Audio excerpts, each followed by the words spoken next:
warahmatullahi wabarakatuh. Kami dari kelompok 1 mengenai hak dan kewajiban. Sebelumnya, izinkan kami memperkenalkan diri terlebih dahulu. Perkenalkan, nama saya Sylvia Octaviana. Saya Idil Fahmi. Saya Alia Cahaya Kamila. Saya Auraiza Andalisalah. Saya Rafa Gilan Firmansyah. Saya Daniel Partoja Manangan Terus. Saya Dewi Lestari. Saya Nadifa Kilazi. Nama saya Zahra Tamas Kasari. Izinkan kami untuk memaparkan tujuan kami mengenai wawancara hak dan juga kewajiban. Tujuan kami yang pertama adalah untuk mengetahui pandangan masyarakat SMAN 52 mengenai hak dan juga kewajiban. Tujuan yang kedua bisa disampaikan oleh Aidil.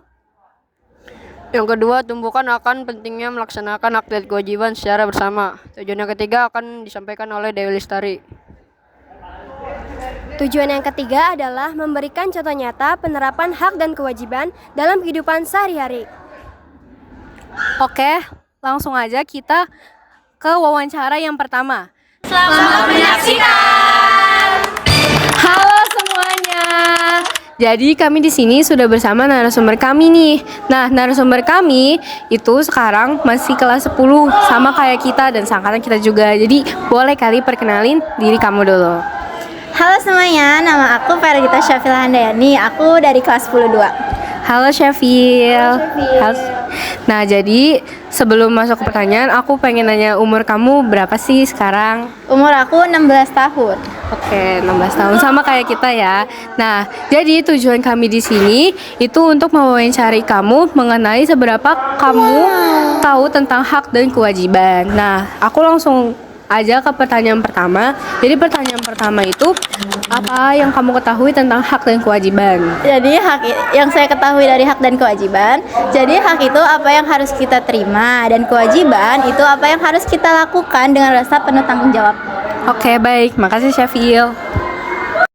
Nah, lanjut ke pertanyaan kedua nih. Kamu kan sebagai pelajar, hak dan kewajiban apa yang sudah kamu laksanakan atau kamu dapatkan selama berada di SMA 50 di Jakarta ini? Baik, karena saya sebagai pelajar pastinya kewajiban yang saya lakukan itu belajar, mengerjakan tugas-tugas yang sudah diberikan guru dan mendengarkan penjelasan dari guru. Lalu hak saya pastinya mendapatkan nilai atas usaha yang sudah saya lakukan dan menerima fasilitas yang ada di sekolah. Oh, berarti simpelnya kayak kamu harus mau melakukan kewajiban kamu sebelum kamu menerima hak gitu kan? Ya, betul banget. Oke, baik. Terima kasih Syafil. Oke, kita lanjut ke pertanyaan yang ketiga. Jadi pertanyaan ini agak sedikit panjang, terus tentang studi kasus. Jadi ada studi kasus mengenai siswa yang sedang belajar di dalam kelas. Tetapi saat guru sedang menjelaskan, siswa tersebut membuka HP dengan dalih ingin membuka WhatsApp. Nah, guru yang sedang mengajar merasa tidak dihargai dan haknya tidak terpenuhi. Namun dari sudut pandang siswa tersebut, dia merasa bahwa haknya itu untuk mendapatkan informasi. Nah, menurut Syafil itu sendiri, pendapat Syafil gimana sih mengenai tentang studi kasus tersebut? Baik, menurut pendapat saya sendiri, memang siswa tersebut memiliki hak untuk mencari informasi melalui media handphone. Tetapi mungkin dalam peraturan kelas atau tata tertib yang sudah dibuat oleh guru atau kesepakatan kelas, itu harus dilaksanakan oleh siswa tersebut. Mungkin siswa tersebut boleh meminta izin terlebih dahulu atau menunggu waktu dan situasi yang tepat agar pelajaran tidak terganggu. Oh, berarti singkatnya menurut kamu ada dua sudut pandang ya. Nah, aku mau nanya nih, menurut kamu sudut pandang si gurunya itu gimana sih? Menurut saya dari sudut pandang guru mungkin dia bisa memberikan atau menegur siswa tersebut dengan cara baik-baik ya, karena walaupun hak siswa tersebut mencari informasi melalui handphone, tapi kewajiban siswa tersebut juga harus mendengarkan penjelasan yang sedang guru lakukan gitu, agar seimbang penjelasan antara hak dan kewajiban. Oke. Nah, kita sudah berada di pertanyaan terakhir nih. Tapi sebelumnya, gimana nih perasaannya Syafil ditanya-tanya gini sama kita? Perasaannya jujur deg-degan ya, tapi excited juga karena bisa berbagi pengalaman hak dan kewajiban saya ke kalian. Jadi aku langsung aja ke pertanyaan terakhir. Yang sebenarnya ini simple aja sih, kayak apa pesan ataupun kesan yang kamu tuh pengen sampaikan tentang hak dan kewajiban nih? Mungkin pesan dari saya dalam melaksanakan kewajiban kita harus melakukan dengan rasa penuh tanggung jawab. Nah, dengan di situ hak akan datang sendiri ke kita. Nah, keseimbangan itu harus didasari dengan sopan, santun, jujur, dan disiplin. Oke, baik. Terima kasih atas pesan dan kesannya, Syafi. Oke, jadi segitu aja nih tentang seputar wawancaranya. Aku mau terima kasih banget ya sama Syafil sudah mau meluangkan waktunya untuk diwawancarai oleh kita. Oke, segitu aja sih. Terima kasih.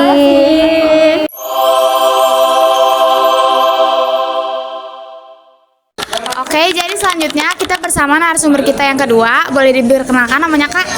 Perkenalkan, nama aku Rahma Arifadijah, biasa dipanggil Rahma, dari kelas 12-8. Kalau boleh tahu Kakak di SMA 52 ini sebagai apa? Di sini aku pastinya sebagai siswa. Udah berapa lama di SMA 52? Udah kelas 12 ya, berarti udah 3 tahun lah kurang lebih. Oke, kita lanjut ke pertanyaan yang pertama ya. Oke, jadi kita masuk ke pertanyaan yang pertama.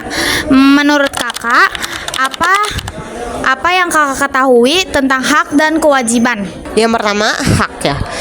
Kalau menurut aku, hak itu adalah sesuatu yang emang udah kita terima dari kita lahir sampai nanti kita udah meninggal. Terus yang kedua itu kewajiban. Kewajiban itu adalah sesuatu yang harus kita laksanakan, itu baik kepada diri sendiri maupun orang lain ataupun negara. Oke, terima kasih Kak. Lanjut ke pertanyaan yang kedua, bisa dibacakan oleh Alia. Oke, lanjut ke pertanyaan yang kedua, yaitu menurut kakak nih, contoh hak dan kewajiban sesuai profesi kakak, yaitu sebagai siswa yang sudah dilaksanakan dan didapatkan selama berada di SMA 52 nih, apa sih Kak?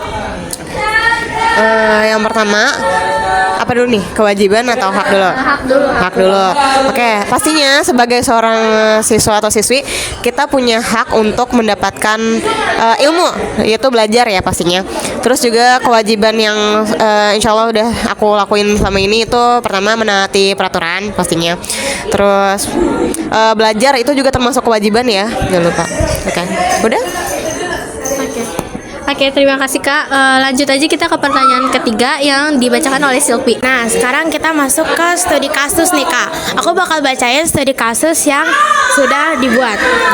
Nah, studi kasusnya ini mengenai pembelajaran di kelas. Ada seorang siswa atau siswi yang sedang belajar di kelas. Salah satu siswa membuka HP saat guru menjelaskan dengan dalih ingin mengecek WA atau mengetahui informasi. Tetapi guru sedang menjelaskan rasa itu bukan hal yang tidak terlalu penting untuk dilakukan saat jam pelajaran. Namun siswa tersebut berpendapat bahwa itu adalah hak dia untuk memperoleh informasi, tetapi di situ tetap ada guru yang mempunyai hak untuk mendengarkan saat pembelajaran. Nah, itu menurut kakak gimana? Oke, ini ada dua sudut pandang. Yang pertama dari sudut pandang si guru, sama yang satu lagi sudut pandang si siswa. Kalau menurut aku, apa yang si siswa ini lakukan itu untuk menerima informasi di saat jam pelajaran pada saat guru sedang menerangkan, itu merupakan hak dia mungkin. Tapi di sisi lain juga, di sini dia tuh kayak kalau misalkan di kelas itu ada peraturan, misalnya guru mengatakan kalau kan biasanya suka ada tuh guru-guru yang mengatakan setiap pelajaran dia itu harus dikumpulkan HP-nya, bisa dimatikan nada deringnya, atau mungkin setiap anak itu nggak boleh memeriksa HP selama pelajarannya dia. Kalau misalkan di saat itu si guru ini melaksanakan peraturan tersebut diterapkan di kelas itu, baru itu namanya dia melanggar peraturan, dan di situ berarti dia itu emang nggak punya hak untuk menerima apapun dari ponselnya, kecuali kalau misalkan emang nggak ada peraturan, ya itu bisa disebut sebagai hak dia. Tapi di sisi lain dia tuh harus melihat juga moral, bukan moral, peraturan yang tidak tertulis, yaitu menghormati guru yang pada dasarnya dia merupakan orang tua, dan di situ juga tugasnya dia kan untuk mengajar gitu. Terima kasih Kak untuk pertanyaan ketiganya. Pertanyaan keempatnya nih, kira pesan apa yang kakak ingin sampaikan mengenai tentang hak dan kewajiban? Tentang hak dan kewajiban, di sini aku cuma mau nyampaikan satu hal. Yang pertama, sebagai warga negara yang kalian harus lakukan itu pastinya menaati setiap peraturan yang ada karena itu kan kewajiban. Nah setelah itu baru kalian itu bisa pantas lah mendapatkan hak kalian di sini gitu. Terus juga jangan pernah menyia-nyiakan hak kalian, karena biasanya beberapa murid itu suka menyia-nyiakan hak mereka yang pada dasarnya hak mereka itu kan mendapatkan ilmu ya. Sedangkan beberapa anak ini justru malah menyia-nyiakannya dengan cara mereka nggak mau belajar, entah mereka keluar kelas, bolos, segala macam lah gitu. Jadi untuk kalian, aku pengen supaya kalian itu lebih menghargai segala hak yang udah diberikan kepada kalian gitu. Terima kasih Kak atas jawabannya. Oke, jadi segitu pertanyaan yang telah kita sampaikan kepada narasumber kita yang kedua. Untuk Kakak Rahma, terima kasih waktunya. Kak. Oke, sekian dari kita.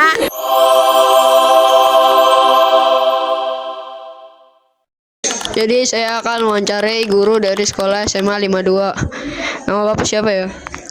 Nama Bapak Miduk Simanjuntak. Umur Bapak berapa? Umur sekarang itu 54 tahun. Bapak jadi guru di sekolah SMA 52 udah berapa lama?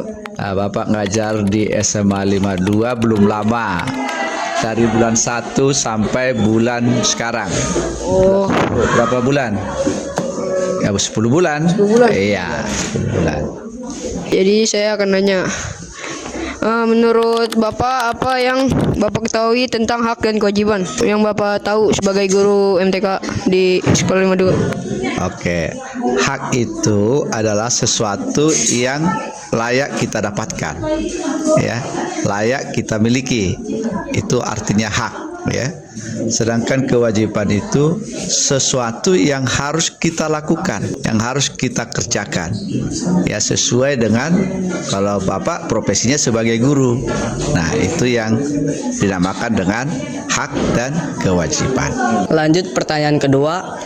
Contoh hak dan kewajiban Bapak sebagai guru yang sudah dilaksanakan dan didapatkan selama berada di SMA 52. Yang menjadi hak saya itu adalah mendapatkan fasilitas perlengkapan untuk mengajar di SMA 52. Berikutnya, hak saya itu adalah mendapat gaji. Bapak itu kan karena PNS ya dapat haknya dari pemerintah. Nah itu. Jadi banyak hak yang harus Bapak dapatkan, termasuk hal kenyamanan dalam mengajar. Di situ nanti harus hak untuk mendapatkan sarana dan prasarana dalam mengajar, sehingga dalam kegiatan belajar mengajar aman, nyaman, dan lancar. Nah itu mengenai hak. Kemudian kewajiban, ya kewajiban Bapak itu yang pertama mendidik anak-anak siswa SMA 52, kemudian mengajar siswa SMA 52. Itu untuk anak. Untuk pribadi juga Bapak wajib mengembangkan kemampuan atau potensi Bapak, yaitu dengan mengikuti pelatihan. Nah, kira-kira itu yang menjadi suatu kewajiban. Masih banyak kewajiban yang lain yang harus Bapak lakukan, dan masih banyak hak yang bisa dapatkan di SMA 52. Oke, lanjut ke pertanyaan ketiga. Saya mau nanya, semisal kalau ada studi kasus mengenai satu pelajaran di kelas, ada seorang siswa atau siswi yang sedang belajar di kelas, salah satu siswa membuka HP saat guru menjelaskan dengan alih-alih ingin mencek WA atau mengetahui informasi, tetapi guru yang sedang menjelaskan merasa itu bukan hal yang tidak terlalu penting untuk dilakukan saat pembelajaran. Namun siswa tersebut berpendapat bahwa itu adalah hak dia untuk memperoleh informasi, tetapi di satu sisi lain guru tersebut mempunyai hak untuk didengarkan saat pembelajaran. Menurut narasumber, bagaimana narasumber menanggapi studi kasus tersebut? Oke, ya ini kejadian yang sering terjadi, ya, apalagi pada saat ada mengerjakan latihan soal. Ini biasanya anak-anak akan membuka HP atau membuka WA atau chatting-chattingan. Kalau menurut Bapak memang itu dia punya hak untuk membuka HP, dia punya hak. Tapi menempatkan hak itu harus pada tempatnya, pada situasi yang tepat gitu loh, ya. Kalau pada saat istirahat dia itu punya hak untuk membuka itu. Tapi pada saat dia belajar dia tidak punya hak tapi dia itu pada saat belajar, pada saat guru menjelaskan ada kewajiban dia, kewajiban bukan hak, tapi kewajiban dia untuk mendengarkan materi pelajaran yang disampaikan oleh bapak atau ibu guru. Tapi ya kalau bagi bapak melakukan pendekatan secara persuasif, ya. Bapak selalu mengingatkan setiap mengajar sebelum berikan latihan atau sesudah bapak berikan latihan, selalu bapak ingatkan, tolong biasakan menyelesaikan latihan tidak menggunakan AI, ya kan? Artinya bapak itu secara halus mengingatkan supaya tidak membuka HP. Dan kalaupun ada yang buka HP, selalu bapak ingatkan, tolong usaha sendiri, tidak menggunakan HP.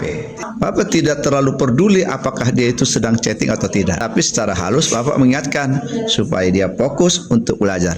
Pada saat guru menjelaskan, dia punya kewajiban, bukan punya hak. Nah, hak dia mendapatkan ilmu yang dijelaskan oleh guru. Nah, supaya dapat haknya itu, makanya tadi hak itu bisa digunakan tepat pada waktunya, tepat pada situasi tertentu.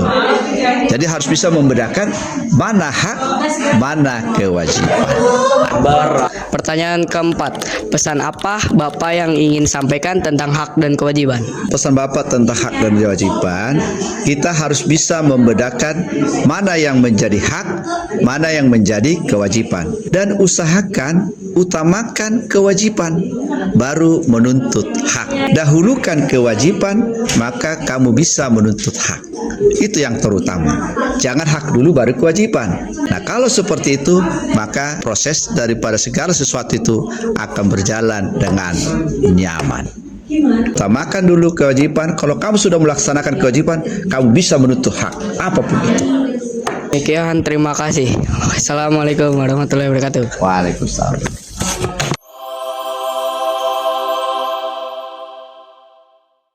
Setelah mewawancarai 3 narasumber kami, izin kami untuk membacakan kesimpulan. Dari video wawancara mengenai pengetahuan warga sekolah tentang hak dan kewajiban, dapat disimpulkan bahwa sebagian besar warga sekolah sudah memahami pentingnya menjalankan kewajiban sebelum menuntut hak. Mereka menyadari bahwa hak dan kewajiban harus berjalan seimbang agar tercipta suasana sekolah yang tertib, nyaman, dan saling menghargai. Dari kami, wassalamualaikum warahmatullahi wabarakatuh.